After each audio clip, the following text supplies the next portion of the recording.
From the virtual newsroom of Impact Alpha, this is your Impact Briefing for Friday, October 23rd. I'm Monique Aiken. Today, I'm joined by Amy Cortese, who's been taking the pulse, virtually of course, at this year's Social Capital Markets, or SOCAP, conference. Hi, Amy. Hi, Monique. And we'll celebrate this week's agent of impact. You guessed it, voters. And the agents of democracy who are registering us, mobilizing us, and protecting our rights. But first, here's what you need to know in impact investing. Corporations are lining up to channel capital to Black-owned financial institutions. Since Netflix made a $10 million transformational deposit in Hope Credit Union in Jackson, Mississippi, more than 100 other companies have parked cash there as well.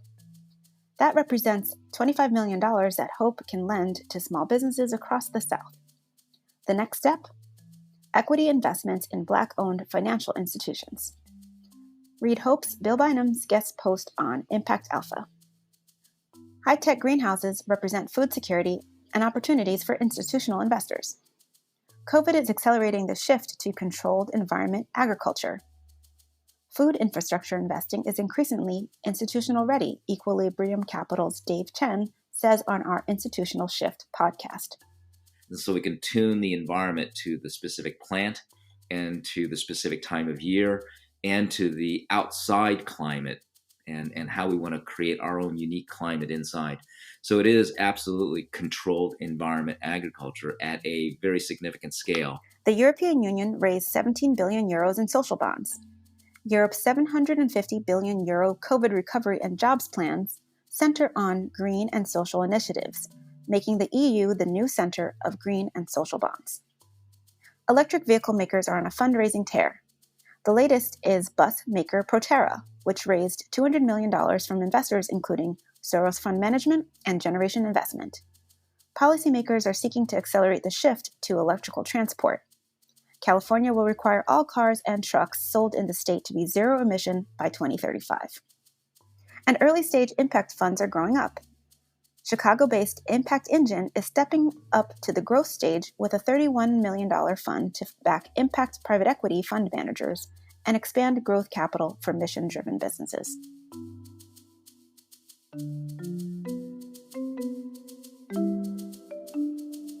So we were at SOCAP this week, which, like everything else, was virtual this year.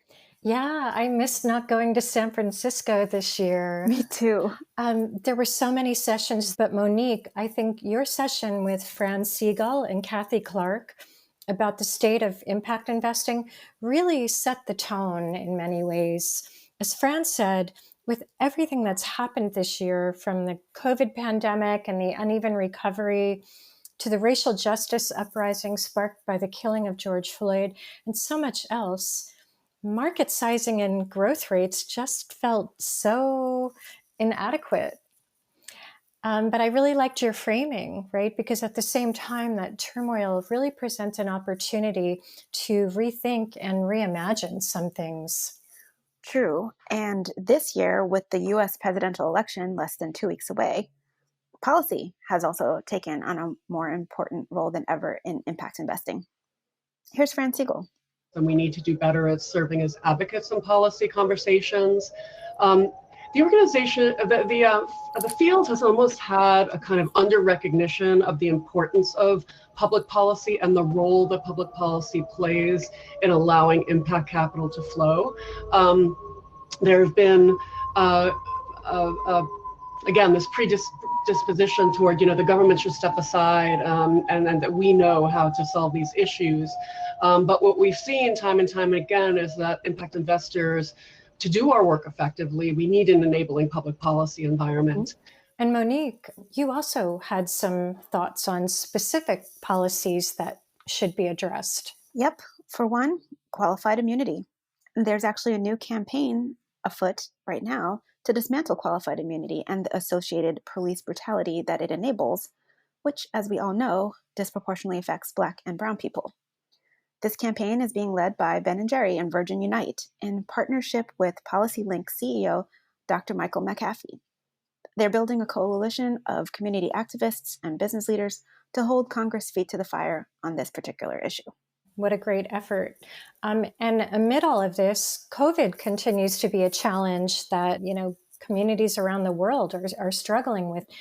In your session, you also addressed the impact investing world's responses to it and the ongoing effort. Here's Kathy Clark. This has been kind of a earth-shaking year for enterprises, social enterprises, nonprofit, for-profit, big, small, all the way up to corporates. We did two things this year that were significant. One, I got a little bee in my bonnet about enterprises failing, both social and not, and created a website back in March. It was actually after a conversation I had with Fran. Fran, it's all your fault.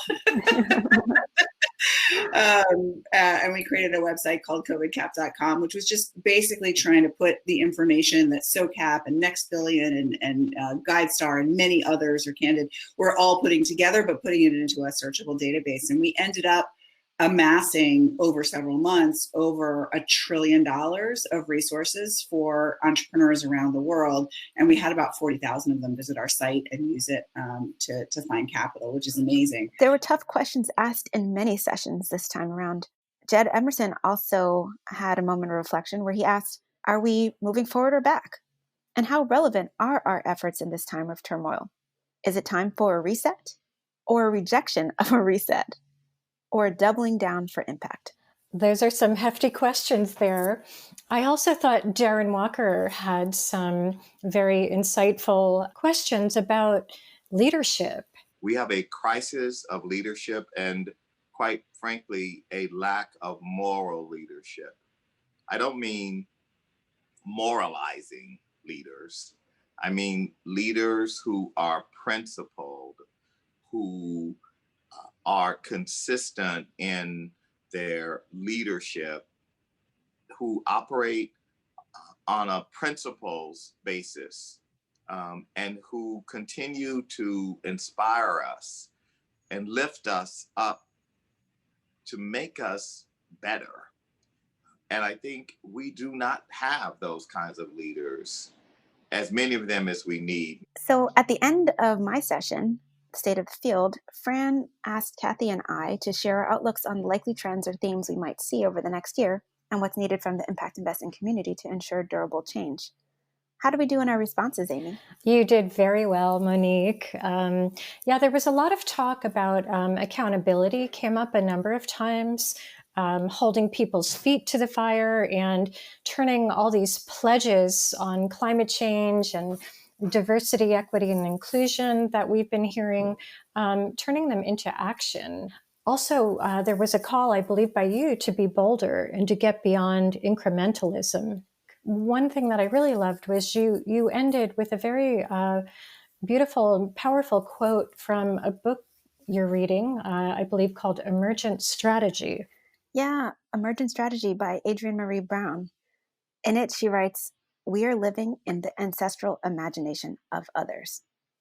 It's a powerful quote because when you think about it, are we being good ancestors? As one of the commenters who attended our session said in the chat. I think that if we ask ourselves that all the time, we'll make the choices that we need to ensure those durable systemic changes. Now it's time for this week's Agent of Impact, Voters. I said everybody wear their mask. Why you gotta be like that? I said everybody. That's Wynton Marsalis, who is on his Sound of Democracy tour with music he has written as a response to the struggles facing the nation. That other sound you hear? Tens of millions of early voters determined to have a voice in the country we want to be. The risks of voting during a pandemic were supposed to deter voting. Instead, threats to our health and our democracy appear to be turning out voters in record numbers. An astounding 47 million people have already voted in the U.S. election. That's more than 1/3 the total turnout 4 years ago, with 11 days to go. It's no accident. Agents of democracy have stood strong against efforts to suppress the vote, including voter ID laws, purges of voter rolls, and limits on mail-in, drive-in, and early voting. The ACLU is winning voting rights victories in court. Grassroots organizations like Voto Latino and Movement Voter Project are registering and turning out voters. LeBron James, Michelle Obama, Zendaya, and other leaders are helping to open arenas for voting, recruit poll workers, and fight disinformation. In the middle of a pandemic, Nate Silver's 538 is predicting the largest turnout in U.S. election history. What's the sound of democracy? Here's Winton.